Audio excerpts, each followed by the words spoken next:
Hello दोस्तों। तो कैसे हो आप लोग। तो बाबा ध्रुव के चैनल पे आपका स्वागत है। तो फिर से हमेशा की तरह कुछ नया लेके मैं आ गया हूँ अपने इस चैनल पे। तो दोस्तों देखो, आज की इस वीडियो में मैं तुम्हें बताने वाला हूँ केव वर्ल्ड से रिलेटेड सारा राज। दोस्तों देखो, अब इस वीडियो को देखने के बाद तुम्हारा केव वर्ल्ड से रिलेटेड जितना भी डाउट होगा वो हो जाएगा क्लियर। और ये तो मैं लिख के दे रहा हूँ कि अगर तुम इस वीडियो को गौर से देख लोगे और समझ लोगे तो तुम्हारा केव वर्ल्ड से रिलेटेड कोई भी डाउट बचेगा नहीं। तो देखो, अब समय का बिना गला दबाए हुए हम लोग अपने इस वीडियो को शुरू करते हैं। तो दोस्तों देखो, केव वर्ल्ड के बारे में बताने से पहले मेरे को तुमको बताना होगा इमॉर्टल एस्ट्रल कॉन्टिनेंट के बारे में। अभी देखो, जो एक्चुअल रेनेगेड इमॉर्टल है ना, वो चल रहा है इमॉर्टल एस्ट्रल कॉन्टिनेंट में, और इमॉर्टल एस्ट्रल कॉन्टिनेंट का एक छोटा सा पार्ट है केव वर्ल्ड। अब देखो, केव वर्ल्ड के बारे में जानने से पहले अब तुमको इमॉर्टल एस्ट्रल कॉन्टिनेंट के एक बंदे से मिलवाता हूँ मैं। इस बंदे का नाम है सुदाओ, और केव वर्ल्ड का ओरिजिनल ओनर यही है सुदाओ। इसको तुम लोग दूसरा नाम से भी जानते हो कि सेवन कलर सॉवरेन। यही है केव वर्ल्ड का ओरिजिनल ओनर। अब सुदाओ के बारे में मैं तुमको पहले थोड़ा सा डिटेल देता हूँ। सुदाओ के हिस्ट्री पे थोड़ा सा नजर डालते हैं। तो देखो, इमॉर्टल एस्ट्रल कॉन्टिनेंट में एक एवरेज साइज का सेक्ट था जिसका नाम था डोंगलिंग सेक्ट। बहुत पावरफुल इस सेक्ट को नहीं कह सकते, लेकिन हाँ मीडियम साइज सेक्ट था ये, ठीक है। अब इस डोंगलिंग सेक्ट में एक डिसाइपल था जिसका नाम था सुदाओ, और इस डिसाइपल का एक मास्टर था जो कि हमेशा क्लोज डोर कल्टीवेशन में रहता था, तो ज़्यादा ध्यान नहीं दे पाता था अपने डिसाइपल पे। और सुदाओ का जो बचपन में पर्सनैलिटी था ना, बहुत टिमिड था, मतलब कि डरपोक जिसको बोलते हैं वो था। कल्टीवेशन टैलेंट इसका बहुत अच्छा था, बहुत ही अच्छा, लेकिन ये डरपोक बहुत ज़्यादा था। और इसका एक सीनियर ब्रदर था जिसका नाम था जूली। अब ये जूली जो था ना, ये बहुत ही ज़्यादा ओवरबियरिंग था। ये भी टैलेंट में अच्छा था लेकिन सुदाओ से अच्छा नहीं था, और ये लेकिन बहुत ज़्यादा घमंडी और ओवरबियरिंग था। तो सुदाओ को हमेशा डरा के, धमका के और ऊपर नीचे करके इसको सुदाओ को फंसाने का कोशिश करता था हमेशा। और सुदाओ का अपॉर्चुनिटी बहुत बार छीनने का कोशिश किया और बहुत बार तो सक्सेसफुल भी हो गया। ये सुदाओ का बहुत बार अपॉर्चुनिटी छीना और सुदाओ को धीरे धीरे करके दलदल में धकेलता चला गया, और लास्ट में एक दिन ऐसा कर दिया कि सुदाओ को लास्ट में सेक्ट से भी बाहर निकलवा दिया। फिर सुदाओ अपने ही सेक्ट से बेदखल हो गया। लेकिन इन सब चीज़ों के कारण ना सुदाओ का जो पर्सनैलिटी था ना, बहुत भयानक तरीके से चेंज हो गया, एकदम वांगलिन जैसा। शुरू में तो बहुत प्यारा और अच्छा बच्चा था, लेकिन बाद में जाके रूथलेस और बहुत खतरनाक बन गया। फिर वो एक एंसेस्टर से मिलता है और उससे जाके ट्रेनिंग लेता है, सीखता समझता है, पूरा दाव कल्टिवेट करता है, और फिर बहुत आगे चला जाता है कल्टीवेशन पाथ में। फिर जिस दिन ये अपना दाव को कम्प्लीटली कल्टीवेट कर लिया ना, उस दिन ये और इसकी वाइफ, वो दोनों मिलके जूली को बहुत गंदा मौत देता है, एकदम कुत्ता वाला मौत। फिर दोस्तों देखो, जूली को मारने के बाद ये और इसकी वाइफ दोनों मिलके एक सेक्ट का शुरुआत करता है जिसका नाम था सेवन दाओ सेक्ट। अब दोस्तों, अब यहाँ तक रहने देते हैं। फिर अब मैं तुमको बताता हूँ कि सुदाओ का कल्टीवेशन लेवल क्या था उस वक्त। तो देखो, सुदाओ अब आगे बहुत पावरफुल बन चुका था अपना सेक्ट बना के, और इन सब के बाद सुदाओ का जो कल्टीवेशन लेवल था ना अभी, वो था वॉइड ट्रूबुलेंट रैंक पे, और इसमें भी काफ़ी पावरफुल था ये बंदा। लेकिन दोस्तों देखो, क्या वॉइड ट्रूबुलेंट रैंक बहुत ज़्यादा होता है इमॉर्टल एस्ट्रल कॉन्टिनेंट पे? तो नहीं। देखो, अगर तुम लोग मेरा पिछला वीडियो देखे हो तो वॉइड ट्रूबुलेंट रैंक में भी बहुत ज़्यादा अंतर होता है, बहुत सारा लेवल है वॉइड ट्रूबुलेंट रैंक में। तो सुदाओ का जो कल्टीवेशन लेवल था ना, इमॉर्टल एस्ट्रल कॉन्टिनेंट के हिसाब से एबव एवरेज था। बहुत खास नहीं, लेकिन हाँ एवरेज से ऊपर था, और थोड़ा सा इसका माइंडसेट बहुत अच्छा था। और अगर हम लोग के वर्ल्ड में बात करें तो के वर्ल्ड में तो ये गॉड था, लेकिन बाहर की दुनिया में ये एक एबव एवरेज बंदा ही था बस। फिर ये एक के वर्ल्ड बनाया। अब के वर्ल्ड कब आता है तो तुम लोग बोलोगे के वर्ल्ड आखिर लोग बनाता क्यों है, और क्या एक से ज़्यादा के वर्ल्ड एग्जिस्ट करता है इमॉर्टल एस्ट्रल कॉन्टिनेंट में, और क्या बनाना ईजी होता है? तो दोस्तों देखो, के वर्ल्ड बनाना बहुत नॉर्मल सा बात है। इमॉर्टल एस्ट्रल कॉन्टिनेंट में हर एक मीडियम साइज सेक्ट जो होता है ना, उसके पास अपना एक के वर्ल्ड है ही, कंफर्म बात है, उसके पास है के वर्ल्ड। के वर्ल्ड बनाना कोई बहुत मुश्किल काम नहीं है, बहुत ईजी होता है। अब के वर्ल्ड लोग बनाते क्यों हैं? तो दोस्तों देखो, के वर्ल्ड बनाने का सिर्फ और सिर्फ एक फंडा है, वो है जॉस फ्लेम को क्रिएट करना, जॉस फ्लेम को नर्चर करना और क्रिएट करना। तो अब अगर आप लोग मेरा पिछला वीडियो नहीं देखे हो तो आपको पता नहीं होगा जॉस फ्लेम किस काम में आता है। तो दोस्तों देखो, जॉस फ्लेम जो होता है ना, वो एसेंस ग्रो करने में काम आता है, और एसेंस थर्ड स्टेप और सेकंड स्टेप कल्टीवेशन, और पूरा का पूरा जो कल्टीवेशन है ना थर्ड स्टेप खास करके, उसमें एसेंस के बिना ब्रेक थ्रू लेना बहुत मुश्किल होता है। तो एसेंस चाहिए थर्ड स्टेप कल्टीवेट करने के लिए, और एसेंस कल्टीवेट करने के लिए चाहिए जॉस फ्लेम, और जॉस फ्लेम पैदा करने के लिए चाहिए केव वर्ल्ड। इसलिए केव वर्ल्ड जो था बहुत इंपॉर्टेंट था, और लगभग सबको पता था केव वर्ल्ड कैसे बनता है, और हर मीडियम साइज सेक्ट बना लेता था केव वर्ल्ड। लेकिन दोस्तों देखो, अब दिक्कत कहाँ शुरू हुआ। केव वर्ल्ड के अंदर तुम केव वर्ल्ड तो बना सकते हो, लेकिन केव वर्ल्ड के अंदर जो नेचुरल लाइफ है, मतलब जैसे वांगलिन, कोई भी इंसान जो के वर्ल्ड के अंदर पैदा हुआ है, नेचुरल क्रिएशन, वो बिना हेवनली दाव के नहीं हो सकता है। हेवनली दाव चाहिए नेचुरल लाइफ को एग्जिस्ट करने के लिए के वर्ल्ड में। मतलब तुम के वर्ल्ड बना लोगे, लेकिन उसके अंदर कोई भी जिंदा चीज़ तुम नहीं ला सकते बिना हेवनली दाव के। तुमको एक हेवनली दाव लाना ही पड़ेगा अगर तुमको एक के वर्ल्ड में लाइफ एग्जिस्ट करवाना है तो इसलिए सूदाव क्या करता है, एक हेवनली दाव चोरी करता है अपने के वर्ल्ड में रखने के लिए। अब ये जो हेवनली दाव था ना, इसके लिए 2 सन लड़ाई कर रहा था, इमॉर्टल एस्ट्रल कॉन्टिनेंट का 2 सन। अब ये 2 सन का कॉन्सेप्ट क्या है ना कि इमॉर्टल एस्ट्रल कॉन्टिनेंट में 9 सबसे पावरफुल बंदे हैं ना, उनको सन का टाइटल मिला है। मतलब टोटल 9 सन है इमॉर्टल एस्ट्रल कॉन्टिनेंट में, और उसमें से 2 सन एक हेवनली दाव के लिए लड़ाई कर रहा था। उसके बीच में सूदाव जाता है और बहुत चालाकी से एक हेवनली दाव चोरी कर लेता है और फिर अपने की वर्ल्ड में आ जाता है, और फिर उस की वर्ल्ड में हेवनली दाव को ग्रो करना शुरू कर देता है और लाइफ एग्जिस्ट करना शुरू करा देता है। लेकिन देखो, अब चूंकि दोनों इमॉर्टल सन है और वन ऑफ द स्ट्रॉन्गेस्ट बंदा है पूरा इमॉर्टल एस्ट्रल कॉन्टिनेंट का, तो वो लोग को आ जाता है गुस्सा।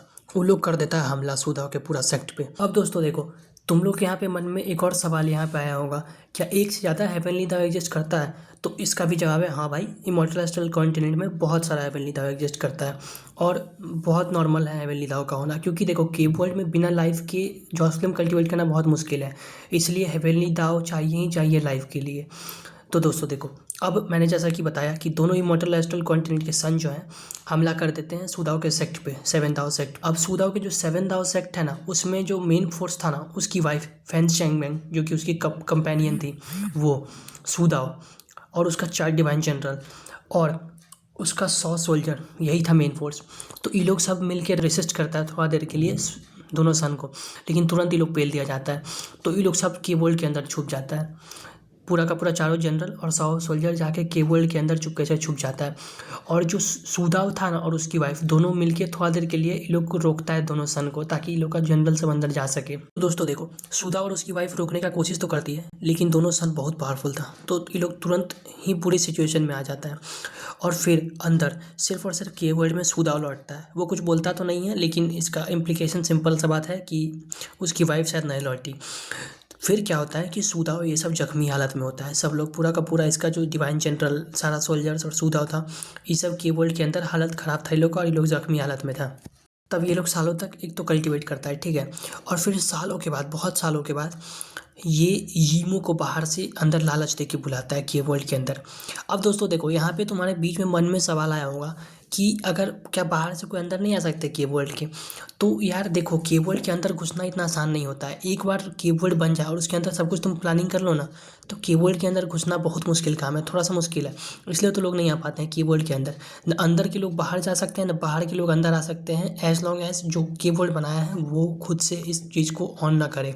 मतलब कि एक तरह से ओनर है उस जगह का, और उस जगह पे घुसना इतना आसान नहीं है, अच्छे से अच्छे लोग का हवा निकल जाएगा। दोस्तों देखो, जैसा कि मैं बताया, बार बार भटक जाता हूँ टॉपिक में, असल में इतना कुछ बताने को है ना यार कि बार बार इधर से उधर हो ही जाता है, छोड़ो। हाँ, तो बता रहा हूँ। फिर उसके बाद सूदाव क्या किया ना, जो कि ज़ख्मी हालत में था, इसलिए यीमो को अट्रैक्ट किया बाहर से। अब यीमो कौन है? तो यीमो है एंशिएंट ऑर्डर। अब इसी का इनहेरिटेंस पे तुओसेन को तुम देखते हो, वांगलिन को देख रहे हो, एंशिएंट गॉड, एंशिएंट डेविल और एंशिएंट डीमन, ये तीनों इसी के ब्लड से बने हुए हैं, यीमो। अब यीमो को अंदर बुलाया ये ली गुआंगबो, एक लुई गुआंगबो है, ठीक है, उसके लालच में, और उसको बहुत प्लानिंग प्लॉटिंग करके पेल दिया अंदर बुला के। अब चूंकि यीमो जो था ना, अब यीमो का तुम लोग पूछोगे कल्टीवेशन लेवल कितना है, तो यीमो पूरा का पूरा 27 स्टार एंशिएंट ऑर्डर है और बहुत पावरफुल बंदा है। अब तुम लोग पूछोगे यार ये 27 स्टार एंशिएंट ऑर्डर कितना पावरफुल होता है, तो ये भी ऑलमोस्ट वही वॉइड ट्रिबलेंट रैंक का ही बंदा है। अब दोस्तों देखो, यीमो आया तो अपना चेला चपाटी के साथ भी आया था, अपना जो एंशिएंट क्लैन का मेंबर था उस सबके साथ भी आया था। यीमो को पेलने के बाद सूदाव क्या किया कि यीमो के साथ जितना भी उसका एंशिएंट क्लैन का जो मेंबर लोग आया था ना, वो सबका सोल को मार दिया और बॉडी को 2 काम में यूज़ किया। के वर्ल्ड के अंदर 2 तरह के लोग होते हैं, एक जो हेवन के साथ चले और एक जो हेवन को डिफाई करने का कोशिश करे, जैसे वांगलिन। तो उसको बना दिया हेवन का मैसेंजर, सारा जो एंशिएंट क्लैन का मेंबर था ना, उसको बना दिया हेवन का मैसेंजर, और जो भी हेवन का विल डिफाई करने का कोशिश करता था उन लोग को पेलने के लिए बनाया है इस चीज़ को। और यही रिट्रीब्यूशन, ये सब भी सूदाव का ही बनाया हुआ है, ताकि कोई भी अगर हेवन को डिफाई करने का कोशिश करे और ज़्यादा पावरफुल बनने का कोशिश करे तो उसको हेवन आके पेल दे अच्छा से। अभी से कुछ एपिसोड्स पहले ही तुमने देखा होगा, ली मुवान का सोल को लेने के लिए एक एंशिएंट ऑर्डर का मेंबर आता है, मतलब सॉरी एंशिएंट गॉड का मेंबर आता है, और वो ज़बरदस्ती वांगलिन से कोशिश करता है छीनने का। तो ये वही बंदे हैं जो कि ईमो के चेले थे और ये सूदा इन सबको अब यूज़ करता है हेवन का ऑर्डर इन्फोर्स करने के लिए। अब दोस्तों देखो, दूसरा जो ये लोग बॉडी का यूज़ किया ना, अपना सोल्जर्स और जनरल जो भी था ना, उन सबको हील करने के लिए ये लोग का शरीर को पेट्रीफाई कर दिया, मतलब कि स्टैचू का बना दिया, ठीक है। और इसके अंदर इसका जितना भी जनरल और कमांडर सब था ना, ये सब जाके एनर्जी, ब्लड और एसेंस को एब्जॉर्ब कर करके ठीक होना शुरू हो गया। ये लोग जो पिछला बार इंजरी लोग को हुआ था, फिर इसी तरह से बहुत साल और बीत जाता है और ऐसे ही चलते रहता है दुनिया की वर्ल्ड के अंदर। फिर लेकिन दोस्तों ऐसे ही चलते रहता तो कहानी कैसे बनता। फिर बहुत साल के बाद केव वर्ल्ड का गेट एक बार फिर से खुलता है, लेकिन इस बार बाहर से खुलता है और मिलता है सुनदाओ को धोखा, और भयानक वाला धोखा, क्योंकि इसकी बीवी जो थी फेन शेनबेंग, वो मरी नहीं थी पिछले बार, बल्कि वो उल्टा बाहर से और सेलेस्टियल्स को लेके आ गई थी हमला करने के लिए सुदाओ के प्लेस पे, सुदाओ का केव वर्ल्ड में। और उस सेलेस्टियल में जो एक बंदा था उसका नाम था लिन दाओफी। अब ये लिन दाओफी तुमको सीरीज में आगे इंट्रोड्यूस होगा और इसको मैडमैन बुलाया जाता है। अभी तुमने बहुत सारे यूट्यूबर्स का सुना भी होगा, मैडमैन करके बना रहे हैं और दिखा रहे हैं कि वांग लिन के साथ कैसे इसका दोस्ती हुआ और ये पागल है ये सब। तो ये वही लिन दाओफी है जो फेन शेंगमेंग, जो कि सुदाओ है, जो केवर्ल्ड का ओरिजिनल ओनर है, उसकी वाइफ के साथ प्लानिंग करके अंदर आया था। अब दोस्तों देखो, ये आया तो ये अचानक से हमला हो गया। नॉर्मल केस में अगर सूदा को पता होता कि क्या हो रहा है तो प्लानिंग प्लॉटिंग करके कुछ ना कुछ रास्ता खोज लेता, लेकिन चूंकि अचानक से हमला हो गया, कहते हैं ना कि अपना जब खंजर पीछे से भोंक दे तो उसका कोई उपाय नहीं होता। तो लिन दाओफी का हमला बहुत अचानक से हुआ और सूदा एकदम तैयार नहीं था। अगर हम लोग लिन दाओफी की कल्टीवेशन की बात करें ना, तो ये वाइट ट्रिब्रेंट के पीक पे ऑलमोस्ट है। तो इसका कल्टीवेशन ऑलरेडी सूदा से बहुत ऊपर था और सूदा तैयार भी नहीं था। तो सूदा उस डेस्परेट सिचुएशन में क्या किया ना कि हेवनली दाव का इस्तेमाल किया और हेवनली दाव को फोर्स किया कि लिन दाओफी को डिवार कर जाए। अब लेकिन देखो, हेवनली दाव बहुत पावरफुल है, जो बाहर से ही चोरी किया था लाइफ फॉर्म एग्जिस्ट कराने के लिए केव वर्ल्ड में, और हेवनली दाव हेल्प भी कर सकता था इसका में बहुत ज़्यादा अच्छा से। लेकिन हेवनली दाव का भी एक लिमिट था, वो अपना लिमिट से ज़्यादा निकल नहीं सकता है, और लिन दाव भी बहुत पावरफुल था। तो क्लैश हुआ, भयानक क्लैश हुआ, और हेवनली दाव पूरा लिन दाओफी को तो नहीं निकला, लेकिन लिन दाओफी का डिवाइन सेंस जो होता है ना, जो एक कल्टीवेटर में आप जानते हो डिवाइन सेंस होता है हर कल्टीवेटर का, वो उसका डिवाइन सेंस निकल गया और लिन दाओफी बिना डिवाइन सेंस के एक मैडमैन बन के रह गया। शरीर सही है, सब कुछ सही है, पावर भी वैसा ही है, लेकिन वही है कि उसका सोचने समझने और ये करने का शक्ति ही खत्म हो गया, उसका डिवाइन सेंस ही खत्म हो गया, डिवाइन सेंस ही डिवॉर कर गया हेवनली दाव। लेकिन हेवनली दाव के लिए भी आसान नहीं था, इसका डिवाइन सेंस ऑलरेडी इसकी कैपेसिटी से ज़्यादा था। तो जब हेवनली दाव डिवार करता है ना इसका डिवाइन सेंस लिन दाओफी का, तो वो भी दो भाग में टूट गया। अब ये दो भाग कौन सा है आपको अच्छे से पता है। एक तो भाग बनता है ऑलसेयर, जिस ऑलसेयर को आप जानते हो, जो ऑलसेयर का मेन बॉडी है, और दूसरा भाग बनता है नीदर बीस्ट, जो कि ऑलसेयर का आधा पार्ट है, ये एक नीदर बीस्ट। और इसी नीदर बीस्ट को बाद में चल के वांग लिन काबू कर लेता है, जिसके कारण ऑलसेयर को हरा पाया, वरना वांग लिन का भी प्लान तय था। तो दोस्तों देखो फिर मैं टॉपिक ऑफ टॉपिक चला गया, इस बात को भूल जाओ। सुनो, अब यहाँ पे दो पार्ट में हेवनली दाव टूट गया, एक ऑलसेयर और एक नीदर बीस्ट। लेकिन अब इस चीज़ में जो बीच में सब कुछ झेल रहा था वो सूदाव भी था। सूदाव भी पूरा का पूरा टोल झेला इस चीज़ में, और सूदाव का भी गांड फट गया इसमें, क्योंकि सूदाव के साथ क्या हुआ ना, इतना कुछ हुआ, बीच में लड़ाई कर रहा था, हेवनली दाव को यही कंट्रोल कर रहा था, लिन दाओफी का भी पूरा ब्रंट यही झेल रहा था। तो सूदाव भी हेवनली दाव की तरह बहुत टुकड़ा में टूट गया, टोटल 10 टुकड़ा में सूदाव टूट गया, 3 सोल और 7 फ्रेगमेंट। अब 3 सोल और 7 फ्रेगमेंट तुम सीरीज में आगे चल के इतना सुनोगे ना कि तुम्हारा दिमाग खराब हो जाएगा सुन के, क्या सोल क्या फ्रेगमेंट, फ्रेगमेंट तो कर करके मतलब लाइक सीरीज तुमको 1800 चैप्टर तक, मतलब तुम जाओ ना अभी से 150 200 300 एपिसोड तक इतना खींचेगा ना कि तुम्हारा दिमाग खराब कर देगा सीरीज, अगर तुम नहीं जान रहे हो तो। 3 सोल और 7 फ्रेगमेंट का कहानी तो यही है कि सूदाव का जो था पूरा का पूरा शरीर जो था और सोल जो था सब कुछ मिलके 10 पार्ट में टूट गया। तो दोस्तों यही है, यहीं पे केव वर्ल्ड का ओरिजिनल ओनर जो था उसका कहानी खत्म हुआ और वो 10 टुकड़ा में टूट के बिखर गया, 3 सोल और 7 फ्रेगमेंट। अब 3 सोल जो था ना, जब तक ये तीनों सोल मर्ज नहीं ना हो जाता वापस से, तब तक बाकी का 7 फ्रेगमेंट्स मर्ज नहीं हो सकता है।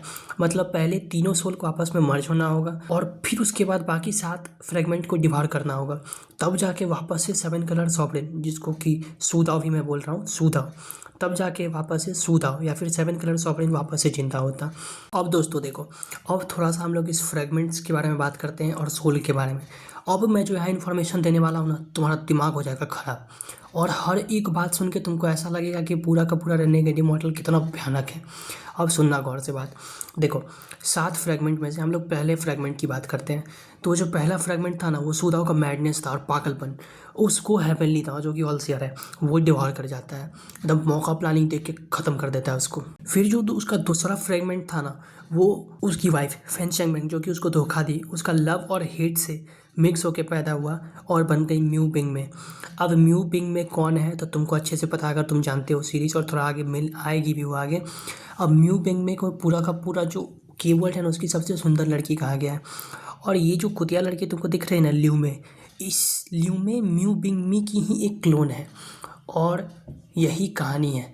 और पता है तुमको सीरीज़ में आगे चल के म्यू बिंग में बहुत कोशिश करती है वांगलिन की वुमेन बनने का, मतलब उससे प्यार हो जाता है वांगलिन से, और बहुत कोशिश करती है कि वांगलिन उसको एक्सेप्ट कर ले, लेकिन वांगलिन भैया अपना लौंडा अल्फा मेल है, वो किसी कीमत पे एक्सेप्ट नहीं करता, आखिरी तक एक्सेप्ट नहीं करता है, कभी नहीं मानता है, भले ही दुश्मनी नहीं रखता लेकिन एक्सेप्ट भी नहीं करता है। फिर आता है थर्ड फ्रेगमेंट। अब इसके बारे में भाई तुम लोग शॉक्ड हो जाओगे जान के कि थर्ड फ्रेगमेंट कौन है।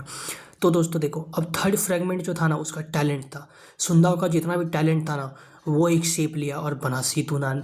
अब भैया देखो सॉल्व हो गया ना, सीतूनान एक्चुअली में कीवर्ड के ओरिजिनल ओनर का एक पार्ट है। ये बात शॉकिंग तो होगा ही तुम्हारे लिए। अभी देखो, अभी तो तुम लोग सीतूनान के कल्टीवेशन टैलेंट को कम समझ रहे हो, लेकिन तुमको पता है अभी देखो, अभी सीतूनान का जो कल्टीवेशन है वो तुम लोग आराम से देखो तो इल्यूजनरी इन स्टेज पे है, लेकिन जब अगले बार वांगलिन इससे मिलता है ना, तो उसका कल्टीवेशन निर्वाणा क्लेंजर पे होता है। फिर जब तीसरी बार इससे मिलता है ना, तो उसका कल्टीवेशन थर्ड स्टेप पे होता है। इतना तेजी से भाग रहा है, इवन हीरो का इतना तेजी से नहीं भागता। अब दोस्तों देखो, तुम लोग को सीतूनान का मैंने ओरिजिन बता दिया, कितना बड़ा तुम लोग का डाउट क्लियर हो गया। अब छोड़ो, अब इस बात को हटाते हैं, अब मैं चौथे फ्रेगमेंट की बात करता हूँ। तो जो चौथा फ्रेगमेंट था ना, ये इसका कॉन्शियस था, और ये जो शेप लिया ये था क्विंगलिन का, सेलेस्टियल एम्परर क्विंगलिन, जिसके बारे में मैंने पिछले एपिसोड में बात की थी और बताया था कि ये अकेला बंदा है जिसने 2 एसेंस कल्टिवेट किया है। इसके साथ और लोगों ने भी किया है, लेकिन हाँ ये इनर रेल्म में बहुत ज़्यादा टैलेंटेड था। और क्विंगलिन को तो आप जान ही रहे हो, अभी आप देख रहे हो कि वांगलिन कैसे उसके केव में जाने के लिए इतना परेशान हो रहा है। तो मैंने देखो एक वीडियो में मैंने सीतूनान का और क्विंगलिन दोनों का ओरिजिन बता दिया। भैया देखो लाइक वाइक करो यार तुम लोग, देखो इतना इन्फॉर्मेशन दे रहा हूँ मैं। पता है इतना इन्फॉर्मेशन के लिए 1800-2000 चैप्टर मेरे को पढ़ना पड़ता है, फिर उसके बाद जाके गूगल पर डिटेल निकालना पड़ता है, फिर स्क्रिप्ट लिखना पड़ता है, फिर पढ़ना पड़ता है, सब कुछ करना पड़ता है यार। लाइक सब्सक्राइब तो करो ही करो तुम लोग। अब फिर जो देखो उसका जो फिफ्थ फ्रेगमेंट था ना, वो उसका पूरा स्लॉटर एनर्जी से मिलकर पैदा हुआ था, और जितना भी आज तक ज़िंदगी में स्लॉटर किया था ना, वो एक शेप लिया और बना क्विंग शुई। अब ये क्विंग शुई कौन है भैया, तो तुमको पता है क्विंग शुई कौन है। अभी देखो एक और मैं स्पॉइलर दे देता हूँ यार, ये स्पॉइलर बहुत ज़्यादा हो रहा है सीरीज़ में, लेकिन पर क्या करूँ, बताना ज़रूरी हो गया, अगर नहीं बताऊँगा तो तुम लोग को समझ में नहीं आएगा। ये क्विंग शुई कौन है, तो ये तुमको अभी से कुछ एपिसोड्स बाद, कुछ मतलब मान के चलो 25-30 एपिसोड्स या 50 एपिसोड्स के बाद तुमको क्विंग शुई का एंट्री दिखेगा सीरीज़ में। अब ये वांगलिन तब सेकंड स्टेप पे जाने वाला रहता है, ऑलमोस्ट पहुंच ही गया था, तब क्विंग शुई का एंट्री होता है। और भैया उस वक्त वो one of the best part पूरा का पूरा मेरे को रेनेगेड इमॉर्टल का लगता है उस वक्त, अगर तुमको उस वक्त देखे क्विंग शुई का एंट्री। और ये क्विंग शुई वांगलिन का एक दोस्त भी बन जाता है, मतलब दोस्त नहीं बड़ा सीनियर ब्रदर बन जाता है, और बहुत बार वांगलिन का जान बचाता है। फिर दोस्तों देखो छठा फ्रेगमेंट जो था ना, ये कुछ सीरीज में बहुत खास नहीं करता है काम, लेकिन हाँ इसका इंपॉर्टेंस रोल रहता है। अभी देखो ये छठा फ्रेगमेंट जो था ना, ये बेसिकली उसकी लीनिएज को स्प्रेड करने का रास्ता था, जो अपना सीड हर तरफ छोड़ते रहता है, वही फ्रेगमेंट था ये। तो ये शिप लिया डावेस्ट स्कैटर स्पिरिट का। अब ये वांगलिन का बाद में जाके दोस्त बन जाता है अच्छा से। फिर उसके बाद जो 7वां फ्रेगमेंट था वो लक था, उसका लक जमा होकर ग्रिड का शेप ले लिया। अब ग्रिड को तो तुम जानते ही हो, अभी सीरीज में दिखा है, तुम लोग ग्रिड क्या में जानते नहीं हो, लेकिन बहन चोद इसके पीछे अगर पूरा कल्टीवेशन वर्ल्ड पड़ जाए ना, तब भी ये साला बन जाएगा, इसका लक इतना तगड़ा है। कचरा में भी अगर ये खोजने चल जाए तो इसको वहाँ पे ट्रेजर मिल जाएगा। इवन टुओशन का एक ट्रेजर, सॉरी टुओशी का इसको एक ट्रेजर मिल जाता है, जो टुओशी फेंक दिया था और ये उठा लेता है। मतलब इसका कल्टीवेशन कुछ खास नहीं है, लेकिन ये गधा इतना लकी है ना कि इसको तुम मारने का कोशिश करो चाह के भी नहीं मार पाओगे, इतना ज़्यादा लक है इसका। इवन वांगलिन इसको कितना बार कोशिश करता है, लेकिन हर बार पेल दिया जाता है, कभी नहीं मार पाता ठीक से। अब दोस्तों देखो, मैंने तुमको 7 फ्रेगमेंट्स के बारे में बता दिया है।